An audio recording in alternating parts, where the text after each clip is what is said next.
السلام عليكم الإخوان. اليوم غنعاود لكم قصة سعد المجرد والتفاصيل اللي حكاها من خلال المحاكمة ديالو والأقوال اللي قال لك السيدي. واحد النهار، واحد الليلة من الليالي المنحوسة، خرج سعد المجرد كعادته، مشى للقهوة، اجلس. جات عندو لارا الغدارة من شوفت شعر، صفرة الكمارة، قنات عليه. شكون اللي زيد لي هاد لارا الغدارة؟ فرنسا، ماكرون الخبيث. السيد بدا كيطلع، بدا يتشهر، غنى المعلم، دار التريند، وصل المليار. ماكرون كرا عليه لارا غدارة. جات عندو لارا، جلست حداه. السلام عليكم. السلام.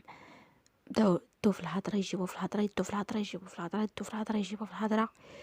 قال لي انا مغربي، قالت لي عاود لي على المغرب، راني عا سامعه عليه. بقى حتى هو يعاود قلبو طيب. بقى حتى هو يعاود كيشكر ليه البلاد والتراث، يعاود ليها. حطوا قرعه الشامبانيا.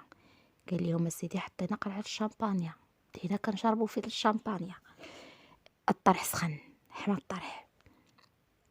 قالت لي يلا وريني، يلا وصلني لوطيل.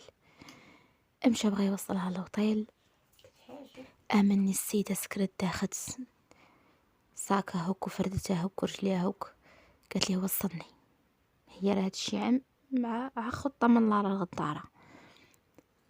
وصلها مسكين لوطيل، قالت ليه وصلني تا الفوق. وصلها الفوق. ايوا الشيطان حضر، الشيطان تاليتو هما. حيدت ليه مسكين، تكرفست عليه، اغتصباتو في شبابو. 7 سنين، 7 سنين وهي كتشطح فيه في فرنسا في المحاكم. حلبتو فرنسا. قال لك ما بقاش كيهبط منه الحليب ولا يهبط منه القطران. ناض تزوج، المراه حامله قريبه تولد. قالوا لي دابا غنزلوا لك ب20 عام. 7 سنين هما يحلبوا فيه، ومني مسكين حيدوا ليه الحليب ولا يخرج القطران، بغا يحكموا عليه ب10 سنين عام. قولوا لي يا خوتي، هذه ماشي حقرة من فرنسا؟